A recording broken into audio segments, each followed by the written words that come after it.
So it's loosely connected, but we'll talk a bit about just the topic at hand, and then we can handle the other stuff later. So, as you know, and everyone else that hasn't been living under a rock, Ange Postecoglou is the new Nottingham Forest manager. Yeah, and just like me, I know you're happy because you know Thursday 4:00 is going to be a very nice. The killer is I can't make this Thursday because I'm at an event, bro. Bro, I've messaged Wolfie already today and I've had no response, bro. I've had no response. Man, I'm gonna leave that in your capable hands, bro. Deal with that on Thursday, bro. He doesn't need to worry about me. He needs to worry about Jordan and Fabwa. And Star, they're gonna have a field day. Yeah, it's gonna be crazy. So look, it's crazy for him. What do you make of the appointment? All right, so right now it seems very crazy. Like very crazy. Nuno took them from relegation candidates to a team in Europe, a team that was in the top 4 for a large portion of the season, if I'm not mistaken, as well. Last season fell off towards the end. They've started this season okay as well. Nuno seems to be highly respected by a lot of his players, a lot of people in the industry, in the football industry as well. Obviously, him and Marinakis have fallen out over something, and whatever they've fallen out about, usually the person higher up in the hierarchy usually wins. And it seems as though Marinakis kind of planned this because he sacked Nuno and in the same day moved on to Ange. And look, it could work out different for us than it did for Spurs. Maybe Ange is going to learn from his mistakes there. Not as much pressure as he was under at Spurs, not as much under the spotlight. But it's a big move, especially when we saw the deficiencies in Ange ball as well.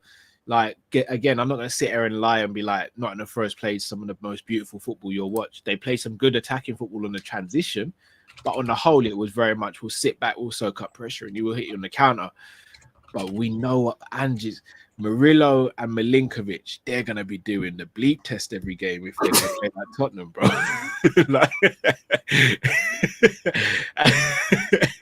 And you know the bleep test that separates the men from the boys, bro. Yeah. Like, all I know is, in secondary school, because they always used to prepare you for them. They'll be like, next week we're going to do the bleep test, in that morning, mama, I can't lie, the bleep test was the most annoying. Do you know what the most annoying thing about the bleep test was? Is that it starts so easy.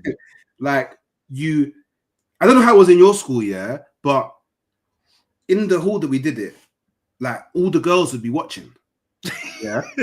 So you don't want to come out early. You don't want to come out in the early rounds. So it's like, yeah. And then you're looking, and you're like, lungs on fire, bro, lungs on flame. And obviously, like, I don't know about you, maybe you man in the chat, maybe you man went to some top star private school, but my secondary school, them showers were shit. I went in there for nobody, blood. You know what I'm saying? So the rest of the day was mad. If you do bleep test in the morning, the rest of your day is done. Pardon? They used to make us run cross country at school, by the way. Yeah, we had to do that as well. We had to do cross country as well. I must have skipped them days because ain't nobody doing that. Madness, because remember, there's no oxygen in that hall, bro. Like it's just bare of us breathing out carbon dioxide, biting air, bro. It's, if you actually look at it, it's abuse. It's a form of abuse, bro. Because remember, the hall windows as well are way up in the top of the hall.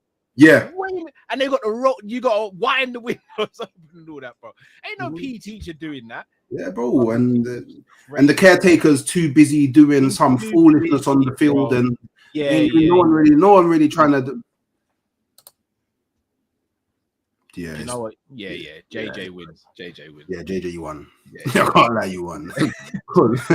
Running up hills, with the sun beaming on your back is crazy. At least I was doing bleep tests where it was raining and snowing. Oh, you got the sun on your back at JJ. I had to do hill sprints once when I was doing jiu-jitsu, and bro, never in my life have I cussed someone in my mind more than I cussed my sensei that day.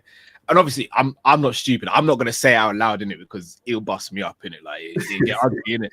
But brother, every bad word I've ever said in my mind, brother, I said that day. And but I couldn't believe what he was doing, bro. It was hot as well. It was in June. I never forget. He made us do it. I got home, brother, and started just complaining to the missus. I was like, I don't know what happened to my man at work today, but he did this, he did that. Like, I ain't going back. Like, I'm not going back. To do that every day, madness. I did jiu-jitsu when I was younger as well. So hey, I tell you people now, yeah. If you see Kyle outside, yeah, just leave him be. Because man that can do jiu-jitsu, yeah, bro, it's long. It's long, yeah, it's super long. But I actually have I guess maybe a hot take on Ange going to Nottingham Forest, yeah.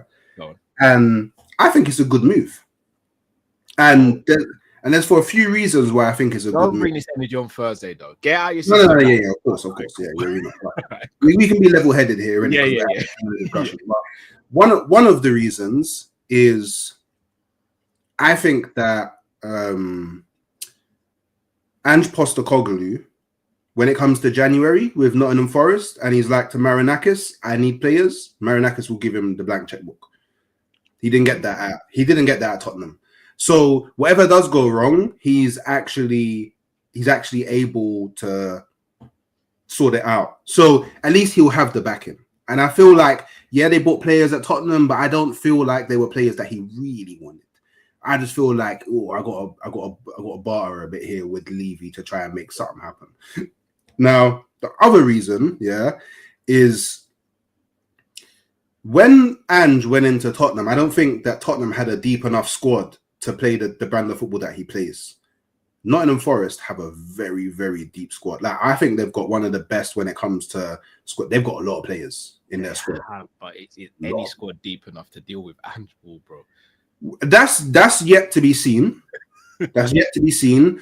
But they have a lot of players, so it's not gonna be like the same first 11 game in, game out doing bleep test. Like, they're gonna be sharing the bleep test around. So I don't think that you'll see like a mad gas out from the Nottingham Forest squad that you did from the Tottenham squad, at least in his first season. Now, the final point where I think is a good move, and I think this is probably the biggest point, or at least the biggest factor, is Nottingham Forest under Marinakis. They wanted to move away from the style of football that they was playing under Nuno. Yeah, they want to move from a counter-attacking defensive setup to a more attacking, possession-based type of football.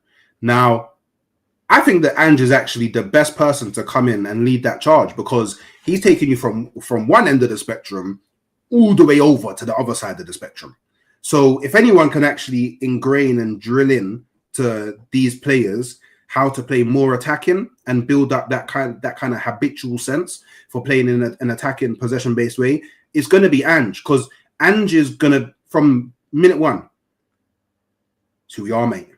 There's no, maybe I should know attacking. That's what we're doing. Like, then I feel sorry for the wing backs. I do, because they're going to be asked to do some mad stuff, but at least they're always going to be asked to do it.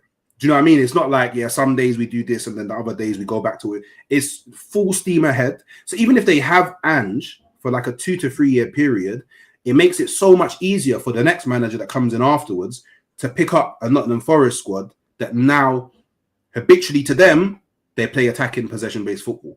So that's kind of my take on the Ange move. Do you know what I'm saying? I hear everything you're saying, and what you're saying is not wrong, but I disagree. Not because of what you're saying, but because of how stubborn I've seen Ange is. He's very stubborn. He's extremely stubborn, and look, that can be a beneficial thing sometimes, but on the whole, being overly stubborn and not being willing to adapt to different styles and systems can be an ultimate downfall. And you're right, I do think he'll probably have more sway with regards to transfers and stuff like that. But again, no disrespect to Nottingham Forest, Tottenham are a bigger club and they will have more pull than Nottingham Forest. Do you? Yeah, I disagree. But that's your That's your Arsenal hat on. No. I believe Nottingham Forest are the only English team to retain the Champions League. Wow. Is Wolfie in the background with a gun?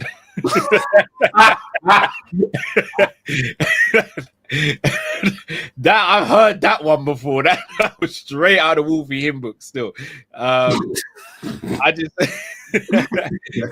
but like I look at Forest and it's gonna be really difficult, in my opinion, for those players to adapt from going from a defensive-minded team first to a all-out attack. It's a tricky one. Like Ange, no, yeah, we have. You retain the Champions League. Oh yeah, probably in like the 80s or 70s or something, innit? Hey, it happened. Yeah. It happened. No, we did retain. It happened. That's what I want to know. His sound like. I'm nervous now. Hey, we're good over here. We're good over here. But no, I don't know how this one works out, bro. I don't, because come on. Wait, he said the Europe. Well, he or she said the Euro, or they said same thing. European Cup. Same thing. Just same thing, different name. You know, Premiership, Premier League, Barclaycard, Premier League. Oh, so it wasn't actually the Champions League. No, it was the Champions League, just under a different name. You know, like before you won the Premier League in, was it 96, 97? I think it was. You had Division 1 titles, which count to, Yeah, okay. The overall talent. But the Division 1 title isn't the Premier League. Just want to throw that one out there. But you're one of them ones. The one of them ones that speaks facts. Yeah. But so it's a different name. So it's a completely. No, it's not different. It's actually a whole different. Do you know what? It's crazy. I always have to do this with a Liverpool. Yeah, I say it's harder to win it now. So easier to win it now than it was then. It was 24 teams then, no? Hey, if more teams make it harder to win, then maybe so. But they actually broke away from the English Football League to make the Premier League. So it's actually a whole new league. You realize that, right? Like they actually broke away from the English Football League. So it's a whole new league. Like it's not like it was Division 1 and we're just changing the name of Division 1. Like they actually broke away. So how many league titles do you have in Arsenal's history? So this is what I'm saying. So league titles, if we say league titles, then yes, you have, it's 20, right? Or 21? Yeah. Oh no, not us. We know what we're on. How many do you have? Is it 20 or 21? 21 this season. Oh, you hope. So you have 20, yeah? 21 titles. 21. But you only have 2 Premier Leagues. Under the new name, yes. It's under the new league. So you just like how we have 3. Arsenal have 13 league titles, but only 3 Premier Leagues. So what you're saying is when we win it this season, we've matched your tally. But yeah.